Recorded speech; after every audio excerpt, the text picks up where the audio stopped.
మీ business ఏదైనా మీ ఊర్లో promotion చేయాలంటే అది సుమన్ టీవీతోనే సాధ్యం. ఇప్పుడే సంప్రదించండి.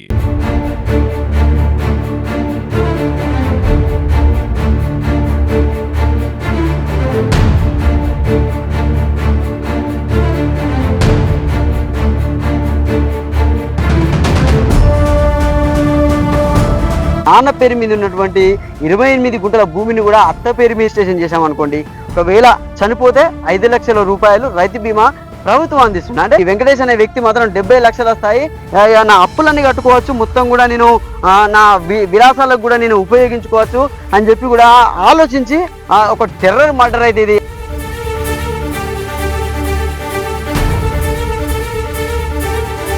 నమస్తే, వెల్కమ్ టు సుమన్ టీవీ. దృశ్యం 2 సినిమాను తలదన్నే విధంగా తోగుట మండలంలోని పెద్దమాసానిపల్లె గ్రామంలో ఒక మర్డర్ జరిగింది. ఇన్సూరెన్స్ డబ్బుల కోసం అత్తను అల్లుడు ఒక తార్ వాహనంతో గుద్ది హత్య చేయించాడు. హత్య చేయించిన అల్లుడే 100 డయల్కు ఫోన్ చేసి మా అత్తమ్మకు ఒక వాహనం, గుర్తు తెలియని వాహనం ఢీకొట్టింది అని చెప్పి పోలీసులకు ఫిర్యాదు చేశాడు. ఇదంతా కూడా ఒక ఇన్సూరెన్స్ డబ్బుల కోసమే ఆ అల్లుడు చేశాడు. అంటే నిన్నటి రోజున కూడా సిపి అనురాధ కూడా ఒక ప్రెస్ మీట్ని పెట్టి ఈ యొక్క ఘటనను మాత్రం బయటికి తీయడం అయితే జరిగిందంటే మనం లోపలికి వెళ్ళి తెలుసుకుందాం అసలు ఈ మర్డర్ అతను ఎందుకు చేశాడు, అంటే ఇన్సూరెన్స్ డబ్బుల కోసం ఇంత దారుణానికి ఎందుకు ఒడిగట్టాడు. అంటే కాళ్ళు గడిగి అల్లుడిని ఒక కూతుర్ని చేతిలో పెట్టిన అత్తనే ఇన్సూరెన్స్ డబ్బుల కోసం అల్లుడు ఇంత దారుణంగా చంపవలసిన అవసరం ఎందుకు వచ్చింది. ప్రాథమికంగా పోలీసులు విడుదల చేసినటువంటి అంటే ప్రకటన ప్రకారం అయితే అంటే ఈ విషయంపై పోలీసులు ఒక ప్రాథమికమైనటువంటి విషయాలను కూడా నిన్నటి రోజున సిపి అనురాధ సిద్దిపేటలో ప్రెస్ మీట్ పెట్టి విషయాలను అయితే బయటికి చెప్పడం జరిగింది. 22 లక్షల అప్పు అంటే కోళ్ల ఫారం ద్వారా కూడా పెట్టి ఒక కోళ్ల ఫారం పెట్టి నష్టపోయినటువంటి అల్లుడు అత్తకు అంటే ఒక 4 నెలల ముందు నుంచెల్లే ఇన్సూరెన్స్ చేయించడం మొదలుపెట్టారు. అంటే అత్తపై ప్రేమ కురిపించడం, అంటే అత్తమ్మ మీకు ఈ ఇన్సూరెన్స్ చేయించుకోండి, అత్తమ్మ మీకు ఈ ఇన్సూరెన్స్ చేయిస్తానని కూడా పోస్ట్ ఆఫీసుల్లో కానీ ఇంకా SBI బ్యాంకులో కానీ ఆమెకు ఇన్సూరెన్స్ చేయించాడు. ప్రస్తుతానికి ఆమె 57 సంవత్సరాల వయసు, అంటే 60 సంవత్సరాలు దాటితే ఇన్సూరెన్స్ రాదు, వర్తించదు. ఇదే ఆసరాగా తీసుకున్నటువంటి అల్లుడు ఇన్సూరెన్స్ చేస్తే లక్షల్లో డబ్బులు వస్తుంది, ఆ డబ్బును నా అప్పులు మొత్తం తీర్చుకోవచ్చనే ఒక అత్యాశతో కూడా అత్తను హత్య చేయించాడు. కార్ వాహనంతోని గుద్దిన వ్యక్తి కూడా వెంకటేష్ వల్ల సొంత తమ్ముడే, అంటే ఇద్దరు కూడా అన్నదమ్ములు. ప్రణాళికాబద్ధంగా కూడా దృశ్యం 2 సినిమాను తలదన్నే విధంగా ఈ మర్డర్ అయితే జరిగిందంటే మనం గ్రామం లోపలికి వెళ్దాం. అసలు ఏంటి పరిస్థితి, అంటే ఆ యాక్సిడెంట్ ఎక్కడ జరిగింది అనేది కూడా మనము పూర్తిగా కూడా మేము మా సుమన్ టీవీలో చూపించే ప్రయత్నం అయితే చేస్తాం.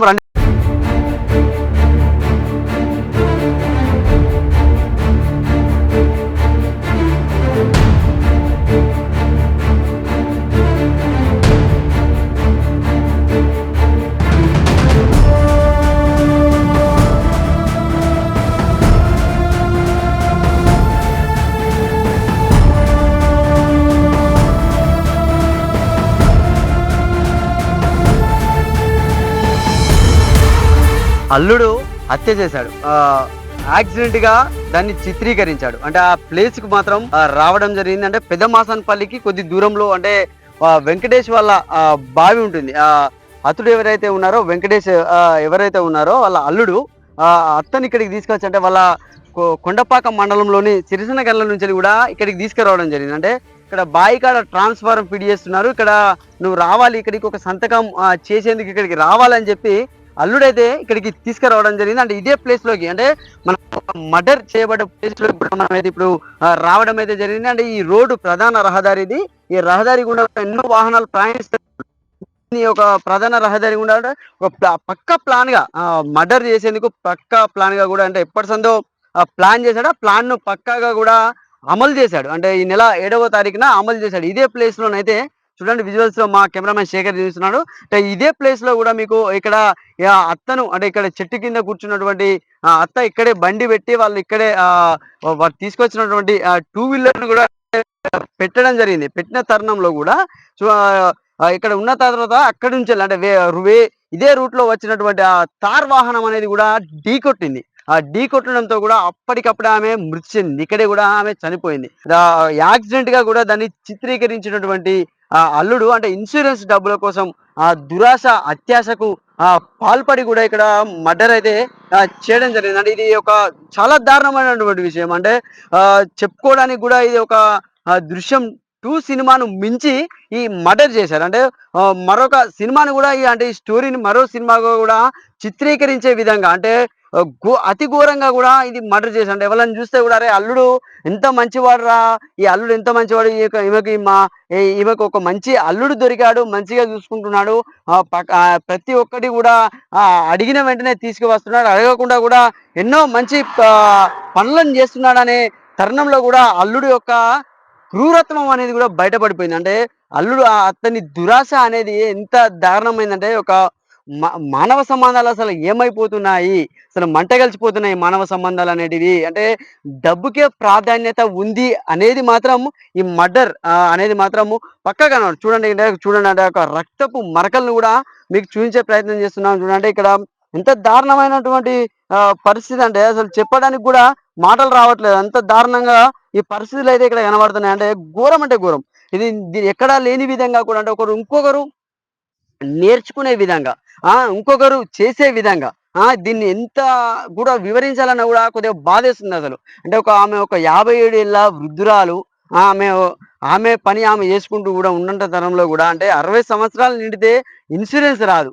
ఆ ఇన్సూరెన్స్ రాదనే అది మళ్ళా అప్పులు ఎలా కట్టుకోవాలనే అదితో కూడా అంటే ఈ తాళ్ళ వెంకటేష్ అంటే చాలా దారుణమైనటువంటి వ్యక్తి. అంటే చూడండి అక్కడ కూడా సంబంధించినటువంటి అవి చెల్ల చెదురుగా పడిపోయిన పరిస్థితి కనబడుతుంది ఇక్కడ మనకు. సిరిసన్న గనుల నుంచి అలాంటి ఇంటి దగ్గర ఉన్నామని ఇక్కడికి తీసుకువచ్చి ఇక్కడే కూర్చునబెట్టారు. అంటే చూడండి అటు చూడండి విజువల్స్ లో ఇక్కడ కూర్చునబెట్టారు. అక్కడ కూర్చునబెట్టి పోస్ట్ ఆఫీస్ లో 15 లక్షలకు సంబంధించినటువంటి బీమాని చేశాడు. మళ్ళా అందులో ఎస్బీఐలో 40 లక్షలకు సంబంధించినటువంటి బీమా చేశాడు.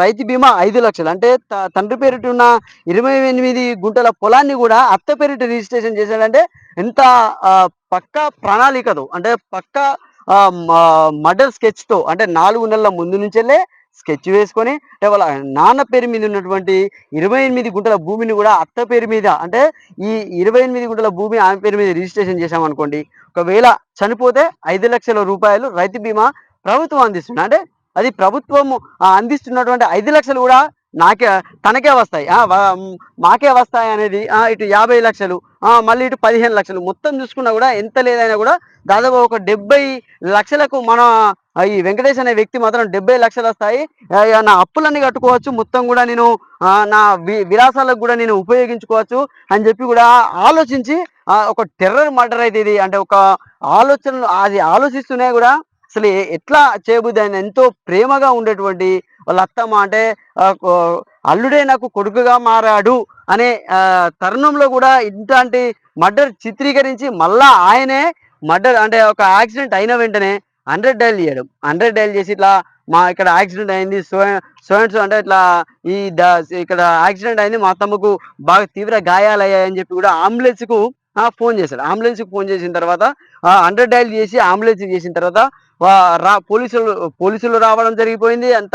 అంత్యక్రియలు కూడా పూర్తయిపోయాయి. వాళ్ళ తమ్ముడైనటువంటి కరుణాకర్ కారు అద్దెకు తీసుకున్నాడు. అంటే సిద్దిపేటలో తార్ వాహనాన్ని అద్దెకు తీసుకున్న తర్వాత వాళ్ళ అన్న కొండపాక నుంచి వాళ్ళ అత్తమ్మని అంటే సిరిసినగల్ల నుంచి వాళ్ళ అత్తమ్మని తీసుకొచ్చి ఇదే ప్లేస్ లో కూర్చుండబెట్టిన తర్వాత అంటే ప్రణాళికబద్ధంగా అంటే బరాబర్ ప్లాన్ ప్రకారం అన్న అయినటువంటి వెంకటేష్ లోపలికి వెళ్ళడం జరిగింది. లోపలికి వెళ్ళిన తర్వాత ట్రాన్స్ఫారం బిగిస్తారు ఇక్కడ అని చెప్పి వెళ్ళిన తర్వాత వాహనం పక్క పొంటి అదే చెట్టు కింద అక్కడ కూర్చున్నటువంటి వాళ్ళ అత్తమ్మ ఎవరైతే ఉన్నారో వారి అత్తమ్మ అంటే అతను లోపలికి వెళ్ళి రామవ్వని అక్కడ కూర్చున్నబెట్టిన తర్వాత వెంకటేష్ లోపలికి వెళ్ళి వాళ్ళ తమ్ముడు అయినటువంటి కరుణాకర్కు ఫోన్ చేసి అంటే గుద్దేయమని చెప్పాడు. వచ్చి వాహనం వచ్చి ఢీకొట్టేయడంతో గతం ఆమె అక్కడికక్కడే కూడా చనిపోయింది, తీవ్ర గాయాలైంది, చనిపోయింది. సిపి అనురాధ గారు ఇట్లా ప్రెస్ మీట్ పెట్టిన తర్వాత పోలీసులు వాళ్ళను మీడియా ముందు ప్రవేశపెట్టిన తర్వాత ఇదంతా విషయం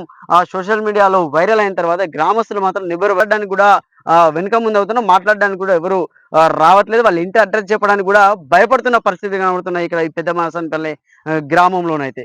ఇది ఇక్కడి పరిస్థితి. కెమెరామెన్ శేఖర్తో సతీష్, సుమన్ టీవీ, పెద్ద మాసనపల్లి నుండి.